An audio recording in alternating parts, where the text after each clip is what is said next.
Mercenaries shooting people in the eastern city of Benghazi. Il est entouré d'un corps de mercenaires payés grassement. African mercenaries. To have mercenaries brought in from that state into Libya.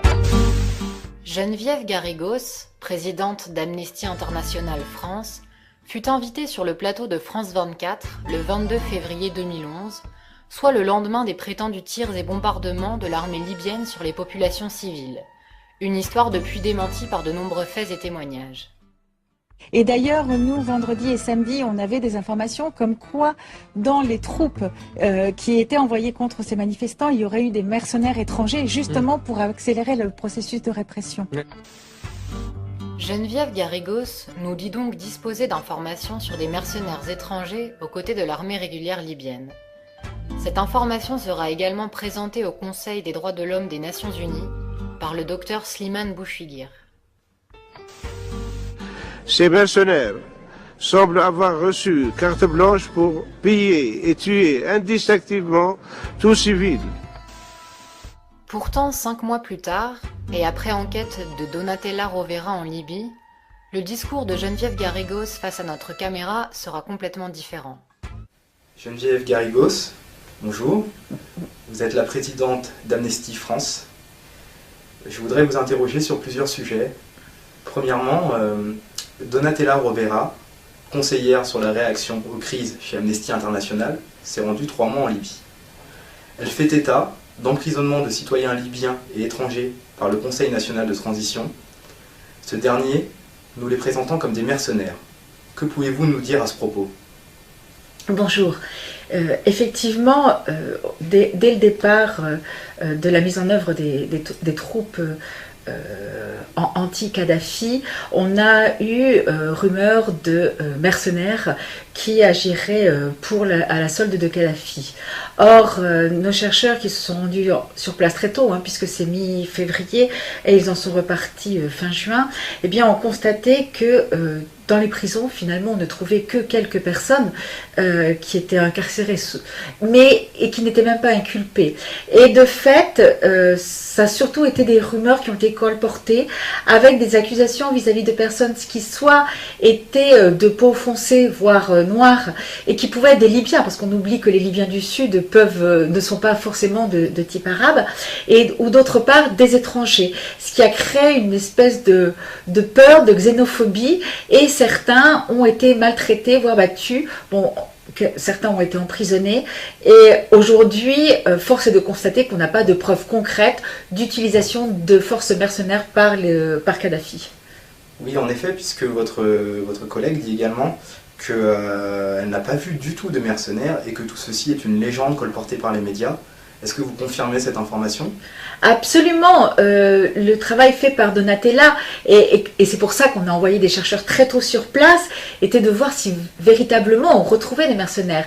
Or, ce n'est pas le cas. Et elle parle notamment du cas d'un jeune Algérien dont le patron a dû faire une attestation comme quoi il travaillait bien dans une pâtisserie alors qu'il était suspecté d'être mercenaire. Et à l'heure actuelle, vraiment, nous n'avons aucune trace, nous n'avons aucun élément confirmant ces rumeurs.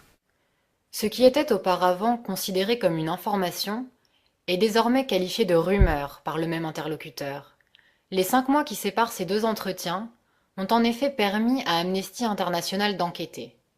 Mais il est cependant trop tard, car cette rumeur a été colportée par les médias, France 24 en tête, grâce au témoignage de Geneviève Garrigos 5 mois plus tôt. أكبر هذا جرد من جردان الجردافي شوف واحد لابس أخضر فايز ويجيب ربط نص وين الهدف تو مرمش فيه كيف فقع منور عاج بركب منور عاج الله أكبر الله أكبر مالك بالحاج الله أكبر حتى لا ضرب هدف من بعيد هيك كان ما يجيش قدام ما فيش فايدة أنا ما نبانش يا أخوي معقولة أنا اللي نصور هذا زمن أنا بيجي الله أكبر الله أكبر الله أكبر هذا ما الجردان جردان من القدافي يا ديما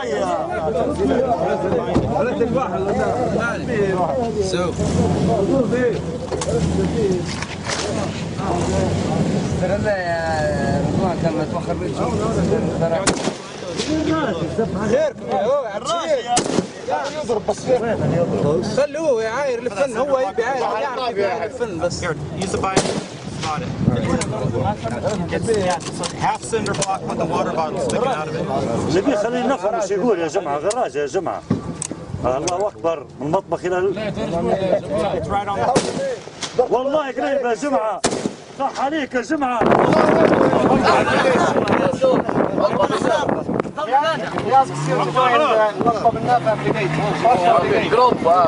I need it. Is it action?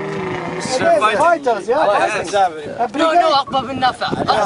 Yes. I want to go to third. There are two Aqba brigades. One the Liberator or Free Aqba and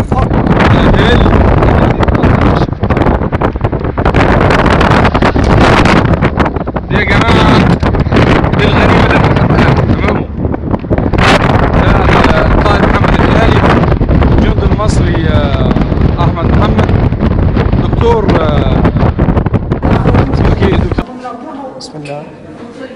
اسمي عبد الرحمن محمد حسن من المنصورة. كنت تبع القافلة الطبية ورحت هناك. القافلة الطبية رجعت وأنا فضلت موجود بحيث إن أنا لو قدرت أساعد أو أعمل أي حاجة مفيش مشكلة. فاتنقلت من بني غازي لحد المناطق اللي هي فيها الضرب بحيث لو حد قدر يساعد. ايه المناطق يا ابو المناطق بقى يعني آخرها راس لانوف لأن ما أعرفش. يعني أنت اتصبت في منطقة إيه؟ راس لانوف. كنت بتجاهد يعني هناك مع يعني الناس ولا؟ يعني مساعدات ومجاهد والكلام من ده واخد بالك. فرحت. يعني أنت كنت شايل سلاح يعني ولا إيه؟ أنا كنت حملت سلاح بس تقيل. المدفع. المدفع اللي هو الجراد 12 صاروخ ايه؟ 12 صاروخ في حته واحده بيتشحن. الله اكبر الشحات من اسره. الله اكبر الله اكبر الله اكبر الله اكبر الله اكبر. السلام عليكم. اخباركم؟ الله اكبر. الله اكبر. مصبر الحداد وين؟ مصبر الحداد. والله ما اعرف. يا حداد يا حداد مش حداد.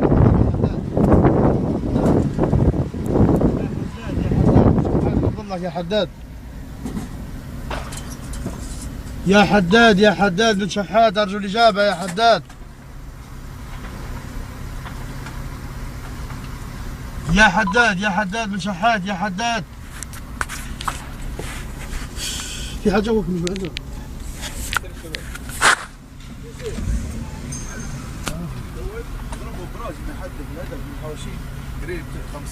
انا تو اعطوني عز على سلكي على اساس اني جاي واحد انا بيتعامل معهم بالهاون على طول. الله المفروض الهاون الله اكبر. 28/9/2011. الله اكبر الله اكبر. فندق سيرك. الله اكبر. ما زالت الشبكات مستمره مع كتائب نظام القذافي. الله اكبر. وانتظار الانتصار النهائي ان شاء الله. ان شاء الله. وانت طيب. محمد حماد. اوكي يا محمد.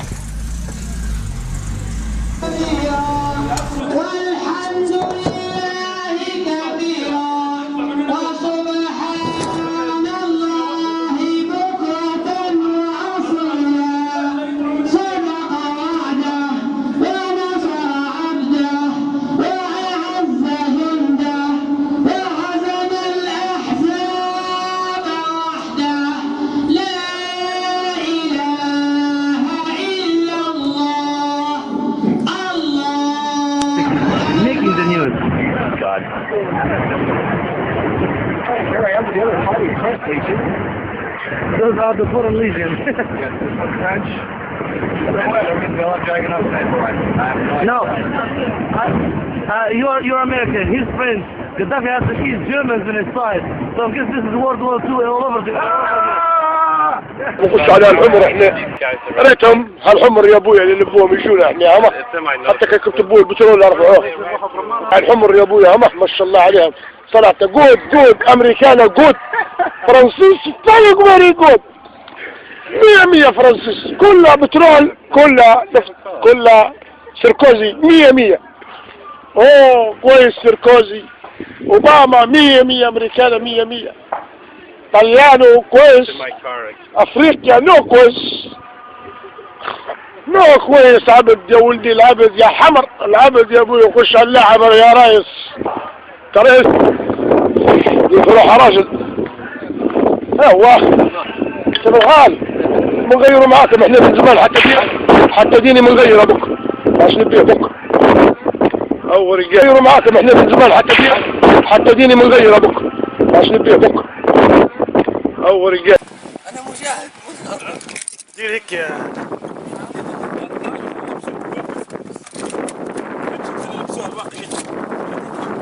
اصبر. لا لا ماشي، نحي الكلام، خلي نلبس الواقع.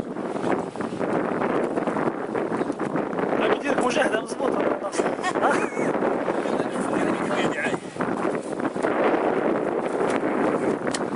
هاي تعالي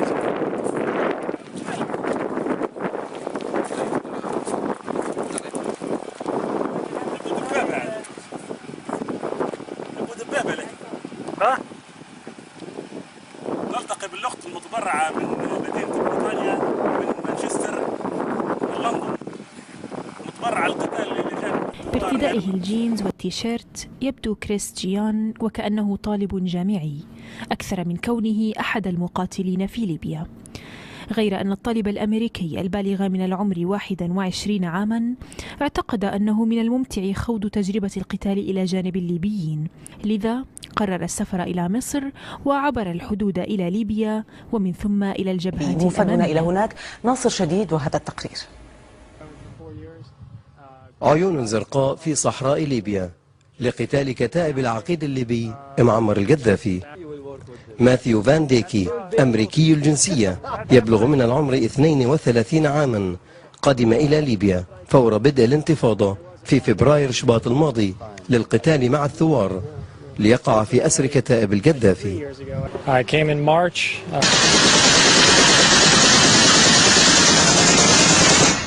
Antes solo escuchaba el ruido en el recreo y los comentarios de sus alumnos.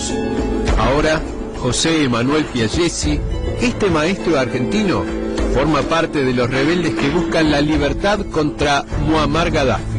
Al principio costó bastante. Primero porque entré como periodista, costó que se despegara un poco la imagen esa de periodista. Que soy sincero, me tratan como a su hijo. Siempre me cuidan, siempre tengo a alguien atrás o alguien adelante. Me han aceptado bastante bien, bastante bien. Al principio con risas, siempre me hablan de Messi, de Maradona, siempre lo nombran al grande Che, que marcó mucho los corazones de esta gente que está acá en la trinchera y que ve la fuerza de Guevara en esta lucha. Con apenas 23 años, Piaggesi dice que se inspiró en el Che Guevara mientras prepara una y otra vez su fusil. El encuentro ocurre en pleno desierto, en un campamento donde viven y se forman los rebeldes. أريد أن يعود اليهود الليبيون إلى أرضهم مرة أخرى. ديفيد شارك في الإطاحة عسكريا بالعقيد الليبي القذافي ويأمل أن تتسع ليبيا الجديدة سابق لمعمر القذافي. وقال التقرير أن أعدادا من القوات الخاصة من بريطانيا وفرنسا لعبت دورا كبيرا في تدريب مقاتلي المعارضة والتخطيط للعمليات، وقامت باختراقات في مدينة طرابلس. وأعد التقرير المعهد الملكي للدراسات المتحدة في لندن، وأظهر أن قوات من قطر والإمارات ومصر وإيطاليا وبلغاريا شاركت بقوات خاصة، وأن قوات خاصة من قطر والإمارات هي التي قادت عمليات التقدم نحو العاصمة. وقال إن وجود هذا العدد الكبير من قوات النخبة أدى إلى تسريع جهود الإطاحة بنظام القذافي. سابق لمعمر القذافي. وقال التقرير أن أعدادا من القوات الخاصة من بريطانيا وفرنسا لعبت دورا كبيرا في تدريب مقاتلي المعارضة والتخطيط للعمليات، وقامت باختراقات في مدينة طرابلس. وأعد التقرير المعهد الملكي للدراسات المتحدة في لندن، وأظهر أن قوات من قطر والإمارات ومصر وإيطاليا وبلغاريا شاركت بقوات خاصة، وأن قوات خاصة من قطر والإمارات هي التي قادت عمليات التقدم نحو العاصمة. وقال إن وجود هذا العدد الكبير من قوات النخبة أدى إلى تسريع جهود الإطاحة بنظام القذافي.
have been going back and forth on this road throughout the day as opposition fighters kept on advancing and retreating as they came under heavy fire by Gaddafi forces. You might still hear in the background, this is some of the fighting still going on at the moment. Rebels have been retreating very speedily towards the east of the country. They do say that they have been come under attack. What? Yalla, yalla. Gaddafi forces, we have to... Quickly, quickly!